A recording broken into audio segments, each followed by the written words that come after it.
అందరికీ నమస్కారం. నేను సునీత లక్కరాజు.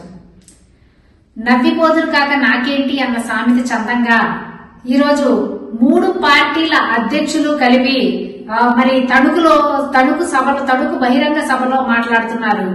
వాళ్ళు మాట్లాడుతూ ఉంటే 3 పార్టీల అధ్యక్షులు కలిపి మాట్లాడుతూ ఉంటే ప్రజలందరూ కూడా నవ్వుకుంటా ఉన్నారు. పురంధరేశ్వరి గారు, ప్రత్యేకించి పురంధరేశ్వరి గారు మాట్లాడుతూ చంద్రబాబు నాయుడు గారిని అర్జెంట్ గా ముఖ్యమంత్రిని చెయ్యాలి అనే ఉద్దేశం అనేది పురంధరేశ్వరి గారి మాటల్లోనూ స్పష్టంగా కనిపిస్తుంది అని చెప్పి ప్రజలే అనుకుంటా ఉన్నారు. ఈ రోజున పురంధరేశ్వరి గారు చంద్రబాబు నాయుడు గారిని అధికారంలోకి తీసుకురావడం కోసం ఎన్ని పనులు చేస్తున్నారు అనేది ప్రజలు గమనిస్తానే ఉన్నారు. ఆవిడ కూటమి అధికారంలోకి రాగానే ముస్లిం మైనారిటీల బిల్లు రద్దు చేస్తాం, ముస్లిం మైనారిటీల బిల్లు రద్దు చేసిన బిల్లు మీద తొలి సంతకం కూటమి పెడుతోంది అని చెప్పి చెప్తా ఉన్నారు పురంధరేశ్వరి గారు. అంతేకాకుండా ఆవిడ 22 చంద్రబాబు నాయుడు గారికి ఫేవర్ చేయడం కోసం 22 మంది ఐఏఎస్ల మీద అవినీతి ఆరోపణలు చేసి వారిని బదిలీ చేసేయాలంట. తర్వాత ఎవరిని నియమించాలో కూడా ఆవిడే లేఖ రాసేస్తారు ఎలక్షన్ కమిషన్ కి. అంతేకాకుండా కూటమి బీజేపీకి కేటాయించిన సీట్లలో కూడా టీడీపీ అభ్యర్థులకే బీజేపీ సీట్లు ఇస్తారు చంద్రబాబు నాయుడు గారిని అధికారంలోకి తీసుకురావడం కోసం. అది కూడా వారి సామాజిక వర్గానికే సీట్లు అనేది ఇచ్చి చంద్రబాబు నాయుడు గారికి ఫేవర్ చేస్తారు. అంతేకాకుండా అసలు ఈ పురంధరేశ్వరి గారు చంద్రబాబు నాయుడు గారిని అధికారంలోకి తీసుకురావడం కోసం గతంలో ఉన్నటువంటి కుటుంబ కలహాలు ఇవి అన్ని కూడా మర్చిపోయి ఈ రోజు ఫేవర్ చేయడానికి సిద్ధపడ్డారు.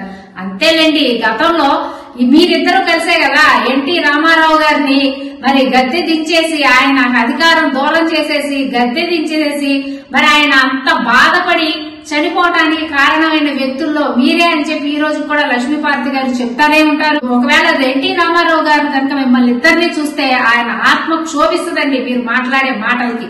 ఒక పక్క నేను మీకు అవసరమైనప్పుడేమో ఎన్టీ రామారావు గారు దేవుళ్లాగా కనిపిస్తారా, మీకు అవసరం లేనప్పుడు కనీసం ఆయనకి దండేయడానికి కూడా మీరు వెళ్ళరా? మీరు చేసే పనులన్నింటినీ, మీ చేష్టాలన్నింటినీ కూడా ఆంధ్ర రాష్ట్ర ప్రజలు గమనిస్తానే ఉన్నారండి. మరి ఇంకొక పక్కన చూస్తే పవన్ కళ్యాణ్ గారు, ఆయన ప్రశ్నిస్తానని వచ్చినటువంటి పవన్ కళ్యాణ్ గారు, ప్యాకేజీ స్టార్ గారు ఈ రోజు త్యాగాలకు సిద్ధపడిపోయారు చంద్రబాబు నాయుడు గారిని ముఖ్యమంత్రిని చేయటం కోసం.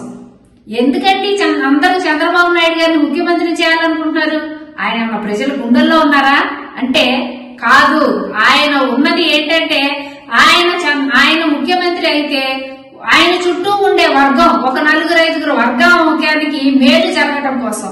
ఆ వర్గం ఎవరో కూడా ఈ పార్టీ ప్రజలందరికీ కూడా తెలుసండి. ఆయన నమ్ముకున్నటువంటి ఈనాడు రామోజీరావు గారు, అంతేకాకుండా ఏవిఎన్ రాధాకృష్ణ గారు, ఇంకా టీడీపీలో ఉన్నటువంటి బడా నాయకులందరూ కూడా ప్రజలందరూ ఇవన్నీ చూస్తూనే ఉన్నారు.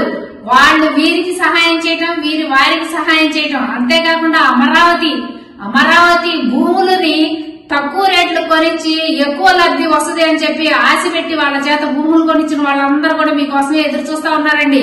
వాళ్ళు తప్పించి ప్రజలెవ్వరూ మిమ్మల్ని కోరుకోవటం లేదు. మీరు వాళ్ళకి కళ్ళబొల్లి కౌరులు చెప్పారు.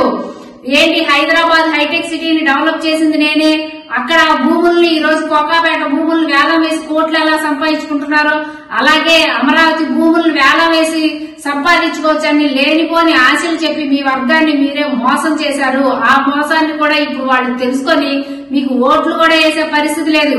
అమరావతిని సింగపూర్ చేస్తానని చెప్పారు మీరు గత ఎన్నికల ఎలక్షన్స్ లో 2014లో. సింగపూర్ చేశారా? సింగపూర్ చేయాలా? రాజధాని కూడా నిర్మించలేదు మీరు. తాత్కాలిక రాజధాని నిర్మించారు. ఇప్పుడు రాజధాని లేదు అంటారు. మీ టైం వచ్చినప్పుడు రాజధాని కోసం మీరు ఏం చేశారండి?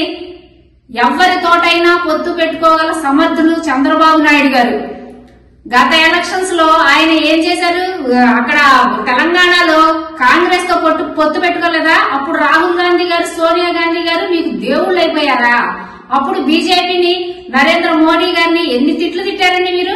ఈ రోజు నరేంద్ర మోదీ గారు మీకు దేవుడు అయిపోయారా? ఆయన ఆంధ్రప్రదేశ్ అన్ని చేసేస్తాడని చెప్పి ఈ రోజు చెప్తున్నారా?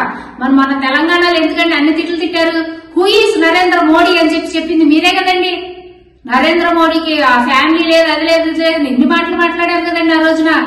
మీ అవసరానికి ఎవరైతే మీకు ఉపయోగపడతారో వాళ్ళతో పొత్తులు పెట్టుకుంటారు, ఎవరైతే మీకు పనికిరారో వాళ్ళని తీసి అవతల పారేస్తారు అనే మాటని ఆంధ్ర రాష్ట్ర ప్రజలందరూ గమనిస్తా ఉన్నారు. మీకు గట్టిగా బుద్ధి చెప్తారు. మీరు చెప్పే అసత్యాలు అన్ని ఇన్ని కావు అని చెప్పి మీ సభలకు వచ్చే ప్రజలే అనుకుంటా ఉన్నారు.